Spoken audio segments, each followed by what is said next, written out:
is Thursday, April 6th, and we have a spectacular auction coming up this weekend where we're going to feature Norman Joplin's non-military and civilian collection, along with exceptional additional lots from the Malcolm Forbes collection, and we have over 1,600, so yeah, it's a very exciting sale here. Here's our catalog. I hope everyone can see that. And that front lot there is actually from the Forbes sale. Yes, it's lot 2114, and it is a Heidi set that is a camp set. You can see, like, maybe I'll bring it a little closer. You can see some guys having some beverages over there. What are they drinking, Bre? Suspect. It's a suspect beverage? Yes. Yes. But this is our catalog. So today we're going to be featuring lots from the 3-day auction. And if you have any questions, please feel free to write them, type them along during the broadcast. And you can also follow along if you have a catalog with you. So. Well, I'm very excited for this sale, Bre. I think we have some things that we haven't had in a long time. Just to give everyone a little background, one of the features in this sale is we have about 9 lots from the Malcolm Forbes collection. Now, for a lot of you young people out there, you don't even know who Malcolm Forbes was, but Malcolm Forbes was an entrepreneur. He was mainly a publisher. I believe his family was in the publishing business, and well before like the dot-coms were out there, the money was all made in publishing. And he was fabulously wealthy. Really loved life, sort of comparable to maybe today's Alan Bramson or Mark Cuban, a Mount Lebanon native from around here. Extremely wealthy. He liked hot air balloons. He rode Harleys. I mean, he really lived his life to the fullest. And one of the things that he really enjoyed doing during that time was collecting toy soldiers. Of course. We like that. So I believe Malcolm died in about 1990. Most of his collection was sort of built in the late 70s and mid 80s. And one of the things that he did with them, well, there were 2 places where he displayed his collection. He had basically a castle/villa in Tangiers, Morocco. And that's where he housed most of his soldiers. Oh, wow. When he died, the family then basically decided they were going to sell that property. They contracted Christie's, and our good friend Norman Joplin, who is very instrumental in the auctions in our magazine. He was one of the head consultants with that sale. Malcolm actually bought most of his soldiers through Peter and Ann Johnson. They, at the time, were sort of had a role similar to me in the toy soldier world now, and they advised Malcolm and sort of tried to build a very diverse. He collected manufacturers of all different nationalities. There really isn't like a central theme to the collection. And all different manufacturers? All different. So really across the board. Because I know even the lots we have in this sale are different manufacturers. Yeah, well, exactly. This was one of them. So in 1997, they decided to sell their soldier collection. It was sold both in Christie's, Park Avenue in New York City, and then in London on Brompton Road, I believe. Did you attend either of those? I did attend the Park Avenue sale. Did you? It was a lot of fun. Yeah, I mean, I think a lot of the guys were there, and we were very shocked sort of at the prices because Mr. Forbes, he put together a very nice collection of soldiers, thousands of soldiers, but from a real enthusiast perspective, he didn't really have a lot of what we consider extremely rare. Okay. He sort of liked more display. So like in Morocco and Tangiers, they would, in beautiful cases, and they would have like large processions of marching Arabs or, French Foreign Legion, a number of different things. So they did 2 sales. The first one was on December 11th. It was at Christie's. Now that's the one I attended. A vintage catalog, as we'd like to call it. I attended with my father. It was quite, it was a big event. Christie's did an extremely good job. They sort of timed it right before Christmas. They really got a lot of TV coverage. And for the soldier collectors in the room, we were sort of all aghast at the prices that these soldiers were bringing at the time. Wow. Because from a soldier's perspective, a figure might be worth $20, $25. But because it was Malcolm Forbes, because of that provenance, the collectors in the room, and that's sort of that Upper East Side, Park Avenue crowd, they were basically paying whatever it took to buy it. So it's sort of a lot like the Robert Kennedy sale, or John F. Kennedy sale, I mean, where they were selling off his goods, and it might just be an old set of golf clubs, but it can still bring $280,000.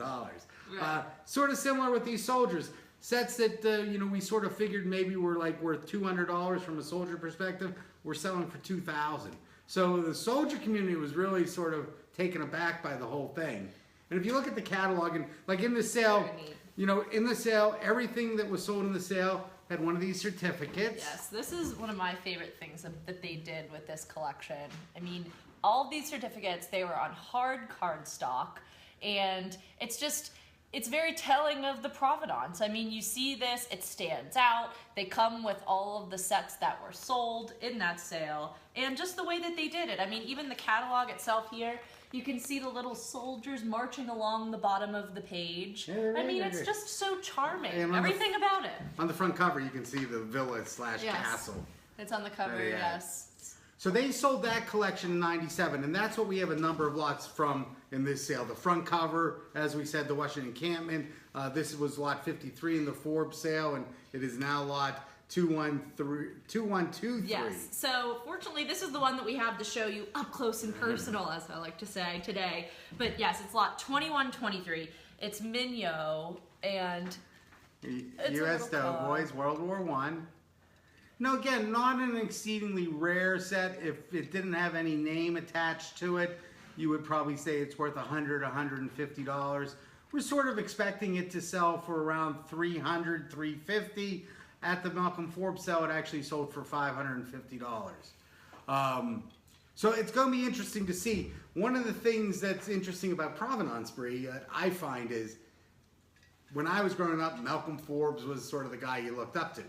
For your generation, someone that in 1997 was 10. Let's say he still was in school. They don't really know who Malcolm Forbes was. And you find that, I think, with a lot of movie memorabilia, and it's like, I love Judy Garland, but really she was before my time. And it's sort of, there is a premium that people pay for people that they related to. And once they sort of pass that stage, maybe that interest in that person sort of diminishes a little bit. So I think it's going to be very interesting to see what happens with all these Forbes sets. Again, I think we have 9 of them from the Washington Christie's. Yes. They go from the Washington Encampment, which I believe is estimated around $6,000 to $8,000, down to this little Mignot rear entry tonneau, which is the type of the car, rear entry, because you would enter in the rear there. See that? Which I think is estimated around $200 to $300. Very exciting. Looking forward to it. And just sort of to finish up the story for you. So they sold all the Tangiers collection in 1997. And then the family still maintained a collection in the Forbes building in Midtown or downtown Manhattan. And I believe it was 2009, it might have been 2010, the family contracted Sotheby's, which was very interesting because Christie's handled the first sale, but they contracted Sotheby's to do the second sale and sell the contents of that part of the collection, which there were some great soldiers there. So he had some beautiful big displays of Courtney. He had some flat displays, like a big Inca pyramid that they had. Sounds like a little bit of everything. It was very diverse, and he had a lot of great boats too. So he was known for his boat collection. And in '97, they didn't really sell any of the boats. But in 2009, they sold all of his boat collections. And there was large premiums paid. I mean, his boats and soldiers in New York, I think, were probably a little better than the Tangiers, apples for oranges. But, the sale at Sotheby's did very, very well. And they're still talking about it. I should have pulled a catalog for that. But it's amazing. I mean, even in the time that I've been working with Ray, I've heard of Malcolm Forbes and this sale, and it's just very cool for me personally because I've heard so much about it. So to be able to handle some of the lots and participate in the sale and be a part of it is very exciting. Yeah, it's a great sale, and it's a proof of the power of provenance. So that's what I like to say for this one. Yeah, but, I agree. It's going to be very exciting. And all of his lots, I believe, are on the second day, Saturday. Correct? Yes, they are. So they're on day 2, so look for the Forbes lots on day 2. And also, we would like to feature, I don't know if anyone out there has seen Strange Inheritance recently, but it is one of my new personal favorite shows. And they had a collection of soldiers on there within the last month. It was the Postal Collection. and they featured this lot. It's not this exact one, but so this isn't from this isn't from that collection, but it's the same set. And we have some trophy. We have a decent amount of trophy in this sale. Quite a bit. But this one we just wanted to feature because specifically it was featured on Strange Inheritance. And shout out to Matt from Hobby Bunker for that. Yeah, he did the appraisal. It was a real nice job. Yes. It was a great show. A lot of people have mentioned it to us. A lot of fun to watch. I think we have a link on our Facebook page. Bree. We do. So if you scroll down our Facebook just a little bit, after watching us here on live, you'll find the Strange Inheritance video. And you'll find this set. It's right probably about halfway through the show when they feature this. But yeah, so these are the little guys too. So this is like Boer War. This is the second half of it. Just real quick, trophy. It's Trophy of Wales. It was out of Wales in the United Kingdom. A very high quality product produced in the 80s and 90s and up until like probably about 2007 or so. Love the detail. This is one of their premier pieces, the steam tractor from the Boer War. Just a lot of detailing in the model. Very, very high quality, beautiful piece. It really is. And these guys, I mean, like Ray's saying, talking about the detail, this one has his little flask that he's drinking there. Once again, we're not sure what, but we'll say it's water. Something to hydrate. Gotta stay hydrated. And but yes, it's a beautiful set, and I like it, and it presented very well on that show. So. Yeah, it really did. And just a little side note on Trophy, a little bit of gossip in the pipeline. There are only maybe about 3 complete collections of Trophy out there in the world. They made probably 500 to 600 sets, I would say. And actually, one of those collections just sold for a lot of money. So Trophy's been very hot. It's always been sort of one of the premier of the post-1970 manufacturers. Very desirable. But I do think that it does have a lot of potential in the future. Just because it's limited production, they didn't produce huge numbers, and it is a very high quality figure. A lot of design is put into it and research to really produce something that's very nice. So I think they will be a good company to focus on in the future. And I agree. So definitely take a look at all of the trophy we have to offer in the sale this weekend. I believe that there's a little bit on definitely days 1 and 2. Yeah. Yes. So, okay, now we're moving on to lot 2199. And it is this beautiful... Someone's been in the garden over here. Okay, it's this... He's been working all day. It's this beautiful Britain's garden set. And I am going to lift it up and pull it closer to you and do my best to show you my little version of this set. And it is just... It's over 150 pieces. And it's just a beautiful, beautiful garden set. In our catalog, we actually didn't have it pictured, fully displayed. So if you were questioning what it would look like, this is it. I actually didn't even include all of the pieces. So there are a couple more pieces with this as well. So I think the garden sets are adorable. I think that they look great in mass quantity. And I mean, there's all different variations of flowers, and it just looks really nice. I mean, Bree spent a good hour setting this up, and again, you can play with it even more. This is actually Britain's Garden Center. They call it MG23, Miniature Garden 23. And it comes with the box as well, but we're not showing it, obviously. This is the second largest of all the garden sets. It has the pavers. These are called pavers. These are called rockeries, which are sort of like steps that go up, flower beds with a lot of assorted flowers, walling, fencing, grass. So this set was one of the larger ones and pretty much had everything in it.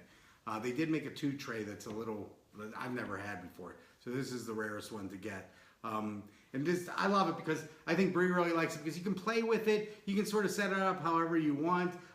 They made a number of different sets. So a lot of collectors really sort of buy a lot of different sets and just make these beautiful displays. And I have seen, Bree, where like people have covered sort of like this entire table, like a 4 by 8 foot table with all garden. You can mix in greenhouses and everything. So I think it really is a great thing to play with. I love them. And just a little side note, this was pre-war. But pre-war, set this down. Go ahead and set that down, Bree. But prior to World War II, I think I mentioned this before, war was still very glamorous. everyone, fathers wanted their children to go off to war, which sounds crazy today. World War II really changed that, and war was not glamorous as much after that. The reality of war sort of hit home. A lot of it had to do with, actual film footage of war, reporters and sort of all of a modern America. So after the war, a lot of the English manufacturers in particular, they went into more civilian lines because parents didn't really want their kids to grow up and go to war as much anymore. So they needed to diversify. So that's how we get garden, farm, and a lot of the things that we have in this sale that make it so good and what Norman Joplin really collected were civilian figures. Right. So in addition to Malcolm Forbes, we have items from Norman Joplin's non-military and civilian collection, and we have a couple of Norman's fantastic books with us here to show you as well. This is my Bible. There's a handful of books that I use all the time, and this I think was one of the greatest books ever produced. It covers all types of holocast figures. And it's very clear. I mean, when you open it, the index is easy to read. The pictures are large. You're able to clearly identify, and I love this too, because this is definitely, I love the civilian Bre's kind of stuff. She likes the sale. There's a lot in here. So, I have a feeling Bre might buy more than me in this sale. I don't know about that. We're going to have to wait and see. She has her eye on a number of lots. I know I might have my eye on a couple. That's all I'll reveal. But yes, this book is amazing. Highly recommend it if you don't have it and you love civilian figures. And let me just give you a little brief on Norman, because a number of people asked me this. Norman basically built his collection around this book. So this was his collection. He lived in England at the time. He moved over to America probably around 96 or so, and to facilitate his move, he sold this collection. He sold that to another auction house that then auctioned that collection. He moved to America, but he still loved soldiers. So, he would pick up a figure here or there, and basically has been accumulating a second collection from that time, and that's what we're offering here. Are things that he sort of have bought since he sold his main collection. Original collection. And we're thrilled to have it. I mean, he has a number of things that he didn't have in his first collection, because again, Norman just loves figures. And for everyone, I think too, Norman was instrumental in getting our auction off the ground. He's also our editor and chief and the head honcho for the magazine. That he is. He really gets that all together for us, and I know from all the comments of everyone out there that you really enjoy the magazine, and we enjoy doing it. Yeah, so thank you for subscribing. Thank you. Thank you, Norman, for everything that you've done. Norman's the best. And no, wait, we didn't show this too. Norman. Norman writes books. He has a lot of books. He might have a couple in the works. Don't hold me to that. There's more in the works. This is another one here on Holocaust civilian toy figures. So those are three of the premier books for this sale in particular. But he also has books on new toy soldiers, a number on Britons. If you go online, you can see a lot of the things that he's published, and he's probably the most published author when it comes to toy soldiers in the world. He is, and we also have all these available on our website. So if you go to raytoys.com, you can navigate your way to our bookstore, and you can find all of Norman his gems. So Joplin's gems.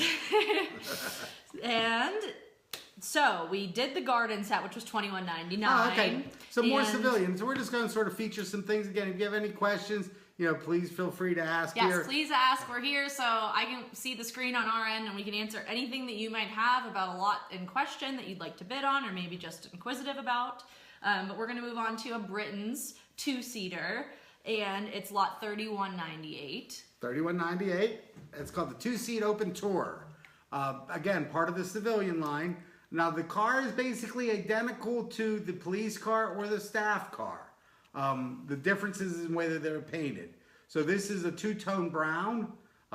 They also made a number of different color variations. These are very rare. I mean, this is a very, very rare thing. Sorry to interrupt, Ray, but if you notice, our camera's finally flipped. So yay to Facebook, so we can see, you can read our Old Toy Soldier signs in the back. But I'm reversed, so I'm trying to practice, so please excuse me if I'm a little slow up here. But yeah, so this is our open tour. very rare. I've only maybe had 4 or 5 of these before. Very nice condition. It's not mint, but you know, a lot of my collectors, there's probably 10 to 12 different color variations. Oh, wow, okay. This.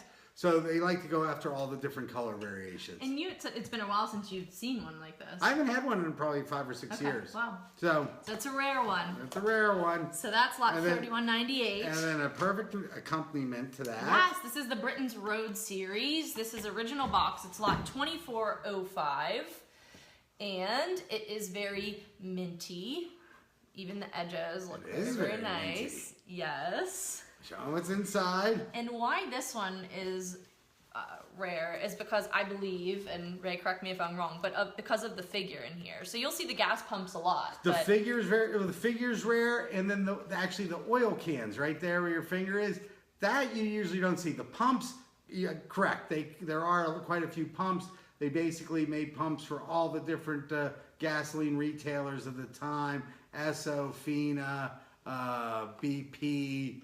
Yes, these are BP, Shell. National, Shell. You can actually see, let me see if I can get it close enough. And again, sort of like the sports car, there's a lot of variations. You can collect a lot of pumps. They sold those pumps individually, meaning just a single pump.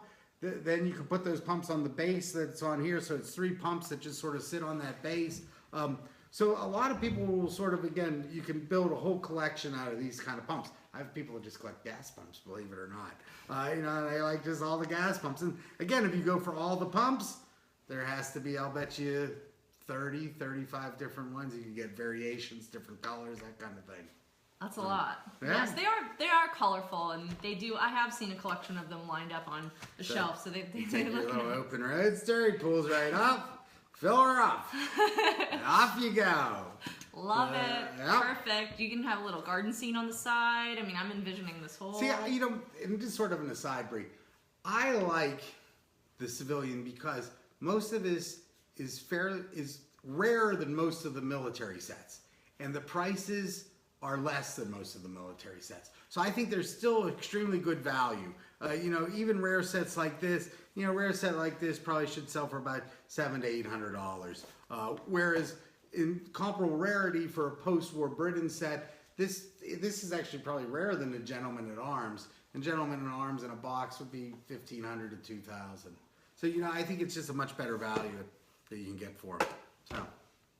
I agree. Okay. So there's a little road series. Now we're moving on to some of my favorites. Norman sent these specifically for Bre. He did.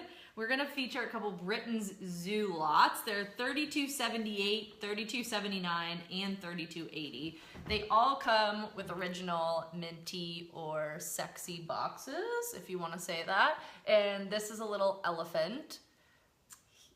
Little. Big, I guess I should say. Indian elephant. And he's in great condition as well. So I just think that these figures, I mean, everyone knows if you've been watching our broadcast that I love animals. So I'm definitely drawn to these. But I think that these go well because you could also make a big scene with them. Hey, Bre, back on the elephant. Now, this is an Indian elephant. You know the difference between an Indian and an African elephant? I actually do not. Where they live. Oh, well. There's a hippo. Yes, this is a hippo. That's the meanest animal in the wild. I did know that. 3 to 4 tons. Wow. Beautiful detail. I mean, I like these figures. He's very They're nice really too. Detailed nicely. Yeah, so we have a hippo. The one that she doesn't this have. one I really, really love. He's the Nile. That's the one. Crocodile. Great condition. Yeah. Once again, box comes with it. Very nice. A nice paint scheme on that. Nice sort of two-tone. You can sort of, very realistic. It sort of goes from a light yellow to a green. He is. So, that's our crocodile. So those are all sold individually. Generally, they aren't terribly expensive. Again, great figures, great pieces. You can set up a whole zoo. You can set up a, you know, like a savannah scene. And there's another lot. I don't have the lot number on the top of my head, but there's these trees with monkeys hanging from the branches. The monkey tree. The monkey tree. So that's a really nice lot as well. But there are a lot of animals in this sale. So if you did want to build a zoo or anything like that, this is definitely the sale for you. So. All right. So other sort of, you know, again, this sale has a lot of strange things, but This here, show them that. This is a space set. It's lot 3079. Now, amazingly, for when these things were produced, there are not a huge number of space figures. You would think there would be more. They did make a lot of space figures sort of in the later 60s and 70s. This actually set was made by Chirlia, which was an English company, and it's sort of dear to my heart because it's like a true baby boomer product. Chirlia produced from 1946 to 1966, right in my wheelhouse. And they produced military, but I think they're best known for their non-military sets. They were basically competed with Britons. They tried to produce a little cheaper product. This was their spaceman set. What's really nice about this is the condition. You can show them on their Bre too that the spacemen, they have removable little helmets that come off. They do. These little helmets come off, and they're so neat. So I love Space these sets guys. are very popular, so I'm sure this will do very well. This is mint, still originally tied in the original box, so it's about as nice as you're gonna get. And beautiful, like 1950s graphics on the label. That's what's so nice. It really is. The color on it's great. Yeah, matches your shirt. Perfect. It does match me. Perfect. All right. So that's, yes, lot 3079. And now we're moving on to lot 3221, the donkey ride. Oh, well, this is just interesting. I just wanted to show this. Okay, now this, there was a company called K, and you can see that in the corner there. Right here in this corner. K was basically a wholesaler distributor of toy soldiers. And other things, all kinds of kids' toys and things like that. They would buy, in this case, I believe, from Taylor or Barrett, and they put the figures in here for the donkey ride. What makes this so rare, really, is the box. Okay. That's sort of what really makes it, a very unusual find. The figures are unusual. You don't see the fence very often, or the boy that rides the donkey. I'll show you what we're talking about here. But really, what the collectors are buying in this case is the box that K manufacture. Yeah, so this is cute. I like the little donkey, of course, but I think that the box is very nice as well. Bre says we should get a donkey around here. Yes, I'm all in. She wants a donkey. miniature one. Mini donkey. They're just really cute. If you Google it, they're the cutest ever. Okay, we're moving on to a manufacturer actually that you don't see as often. Yeah, these are all, on like the first day of the auction, we have a lot of newer manufacturers. So this is on Friday, tomorrow. So this, as you can see even from back there, it is an absolutely beautiful figure. It's a single figure. Ooh. It's made by a company called Monarch, and they still produce figures today, but we believe that they started producing them in the 1990s out of Thailand. And they are sold a lot, frequently, by a manufacturer and a gentleman that sells Ted Toys. And he did do a collaboration with them on some of their figures. Not the samurai, this is a samurai figure, banner holder, but he did collaborate with them. But they're just, they're beautifully constructed figures. They're really nice, and I think why we want to show it is we do have a large assortment of samurai figures, and not many people made samurai figures. No. So you can really do a very nice sort of, late 1800s, mid 1800s sort of Japanese samurai display.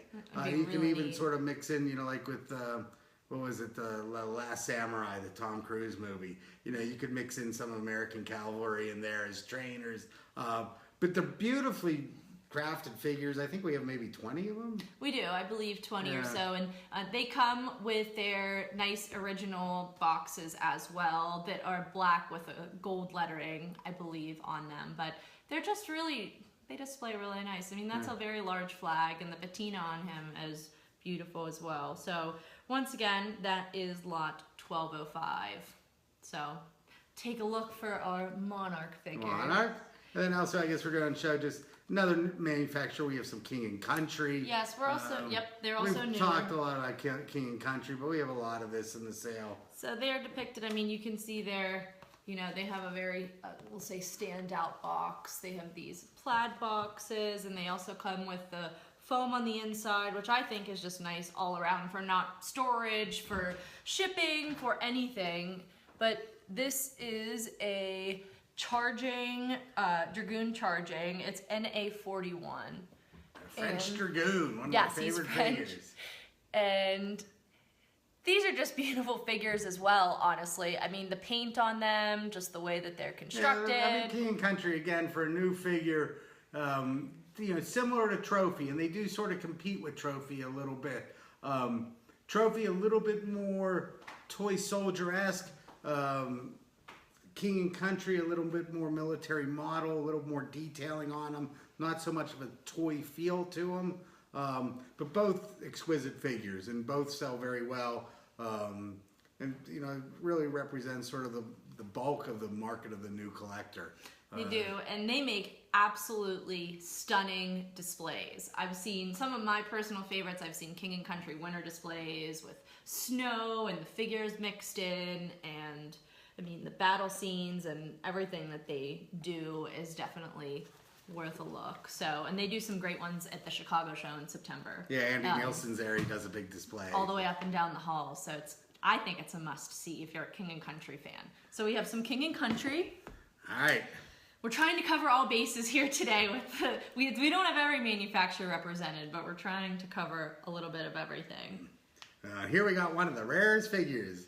Hello, Mickey. Show little Mickey. Mickey's head comes off. The mouse. Now this is a very rare figure, and you know we've had a number of these before, but not Mickey. But there is Mickey Mouse made by Britons.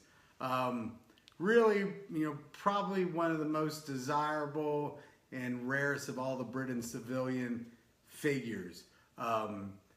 Mickey, they made it, it's a set of 6, and I actually been lucky enough to handle the complete set. There's one box complete set out there, which I bought and then sold to a client that still has it. You playing with little Mickey. He's hard not to play with. I'd like to have let me show Mickey. No one get worried. Mickey's head comes right off. And they made a series. So the set has 6. I sold the set. It's Mickey, Minnie, Clarabelle the cow, Pluto, Donald, and Goofy. Goofy. He almost forgot Goofy. I almost forgot the little goof. They all have removable heads like that. Again, extremely rare. All about the same rarity, really, I guess. But Mickey is Mickey, so Mickey's always the most desirable. I sort of suspect this is going to do very well on Saturday. They're recognizable characters, and I think that he definitely spans all ages. Well, there's, you know, it's one of those, there's a lot of Mickey Mouse collectors out there, Disney collectors. So this is one of those pieces that really spans a lot of different collecting fields. So it might go to a soldier collector, but more likely it will probably go to a Disney collector. Very, very, you know, it's fun to have them. Yes. It's the first Mickey we've had in a while. We've had all of them in probably the last 3 years, but I don't think we've had a Mickey. No, we haven't. I haven't seen one, so that's Mickey. So we're ready he's ready for the weekend. Little Mickey. Mickey's ready. He's lot 3064. Are we going into the woods? We're going into the woods, yes. With Robin Hood. This is lot 2174. It's Ben Bros is the manufacturer. So this is Robin Hood himself in the flesh. And he's shooting a bow, obviously, as you can see. And so we have him. So not only we have him, we have all of his friends, don't we? We do have his friends. We have Robin Hood. We have Much the Miller's son. Who's Much? Never heard of Much. Much. Much, excuse me. Much. We have Will Scarlet. And, there's Will. Will, yes. This is okay, excuse me. I'm trying to get them to face you. Okay. We have those two. We also have Little John and Friar Tuck. Which one's Friar Tuck? This one. Yeah, See, I know that. People have accused me of looking like Friar Tuck from time to time. Huh. What do you think? That's back when they had hair. I could maybe see it a little bit. But that's Friar Tuck, okay. We also have the Bishop, the Sheriff of Nottingham, and Maid Marian. That sheriff, he was a mean guy. One of the fun things I love about soldiers, though, is, and you can see in what we're showing you here today, whatever you like, whether it's history or literature or travel or, you name it, Disney, comic books. I mean, everything is represented in the world of miniature figures. And, in this sale, I was thinking earlier, we have 1,600 lots. There'll be a lot of lots that will sell for $10, $20. So it's very accessible. Anyone can get in. If you've never bid online before, you might be a little nervous. We'd be happy to help. We'll help you any way you can. You can put in just 1 or 2 bids on a low valued item, and that's how it starts. But you'll see, it's easy to do online. You put your bids in. It's easy to pay, and a couple days later, voila, there'll be a package on your door. That's thanks true. to my packer over here. Packing is one of the many hats that I wear here, but yes, I do ship some soldiers as well. Yeah, just a couple. But yeah, I mean, that's what I really love about the field. It can accommodate anyone. Anyone can collect toy soldiers, from a simple handyman to Malcolm Forbes. So I hope everyone likes it. Yes. All right. It's a beautiful field. Okay, so we're gonna end with lot 2600, and it's a tradition set, and this is from a story. So I have a little story to tell, but it's from Hans Christian Andersen's The Steadfast Tin Soldier. So if you've never heard the story, I'm going to tell an abbreviated version for you. But at first glance, you can see this soldier, it has 1 leg, and we have a little ballerina here. So how the story goes is that this little soldier was sold in a 5 and 20 store to a little boy, and the gentleman that was manufacturing the soldiers ran out of tin. So he was the last one, and he unfortunately was molded as he was, and he was sold anyways, just in the box, but the little boy loved him just because he was part of his first soldier set that he had ever had. So he was put on the shelf, and this little tin soldier felt left out because he was the only one that stood on 1 leg. But he looked across the room and he saw in this beautiful paper castle this ballerina, and he instantly fell in love with her and thought that that was the wife for him because the ballerina was standing on 1 leg and he couldn't see her back leg because she was doing a dance move. So he thought that, oh, we were a match made in heaven. And so he looked across the room and saw her. So he struggled to get out of his box to see this beautiful, she was made of paper, ballerina with a little tinsel rose that she was holding in her hands. And he had to hide one night to get out of his box.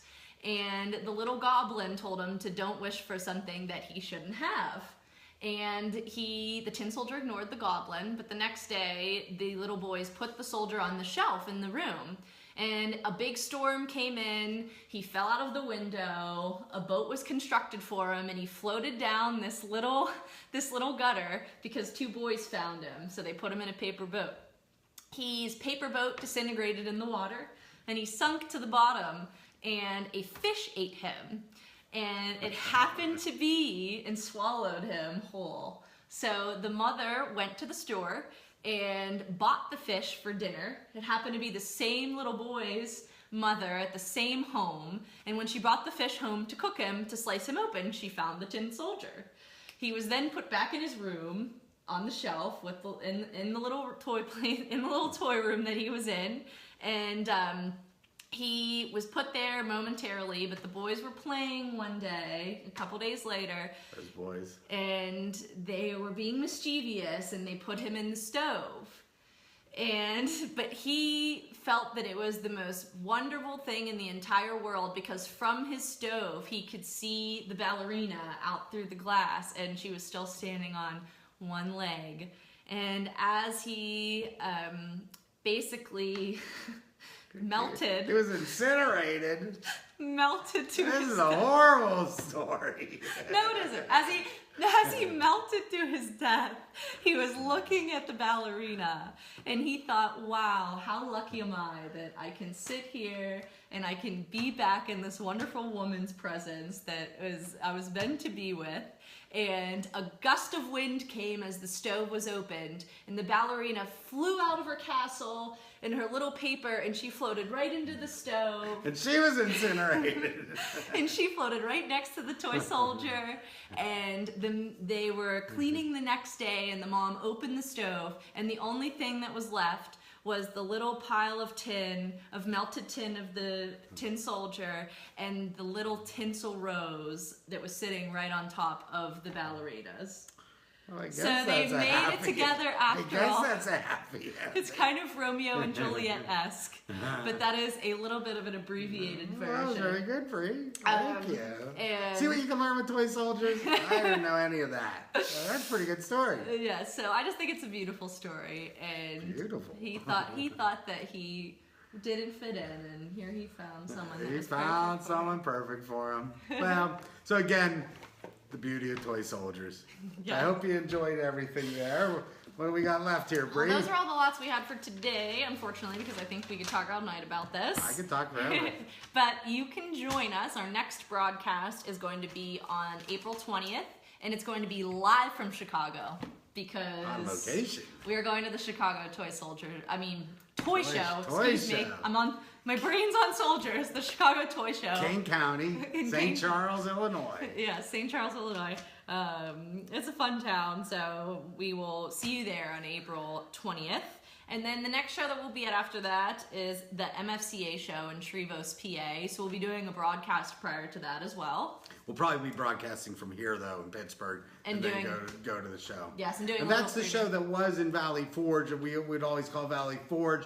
This year they've moved it to Shrevos, PA, which is only about, I think, 12 or 15 miles down the road. Right. So it's pretty close to where Valley Forge used to be. But then it's like 60th, 70th year. I mean, it's been around forever. So it is, I believe, 78th, but 78? I could be wrong. I believe right. so. I know it's been around for a long time. I believe so. So we'll see you in Shrevos. And then our next big Old Toy Soldier auction following this weekend will be June 17th, 18th, and 19th. So another big 3-day sale. And that will be up online within the weeks to come. So definitely you'll be getting emails about that, and that's up and coming. And our next Cyber Toy auction is going to be May 6th. And that will be up online shortly as well. And if you... So that's Cyber, I think we have banks, mechanical and steel banks. Celluloid. A lot of celluloid toys. A lot of nice sort of 1950s, 1960s Japanese celluloid. Yeah, some very neat things. So keep on the lookout for Cyber Toy auctions. And if you have not yet subscribed to our YouTube channel, definitely take a look at it. If you go to youtube.com and you search Ray and Bre in the search bar, super easy, RAY and BRE, all of our videos populate right to the top. Our channel is Toy Soldiers, Antiques, and Collectibles, and if you subscribe there, we put all of these videos up on YouTube. So if you ever miss one, or they also have little extras in them. So there's little bits of scenes that you wouldn't see live on Facebook. So bonus footage, I guess you could call it. For sure, we got a lot of bonus. This is our 14th episode. It is number 14. So you can binge watch us now. There's 13 up there as we speak. If you're needing a Netflix and chill day, jump on YouTube and watch Ray and Bre. And this one will be going up there shortly as well. And with that being said, we will see you tomorrow at 10 a.m. 1 a.m. 1 p.m. Excuse me. Tomorrow at 1 p.m., Saturday and Sunday at 10 a.m. And on Live Auctioneers for the auction. So happy bidding. Everyone, good luck tomorrow. Again, if you have any questions, we're around to answer any questions you have. Yes, so thanks for watching, and we'll talk to you soon. Bye. Bye now.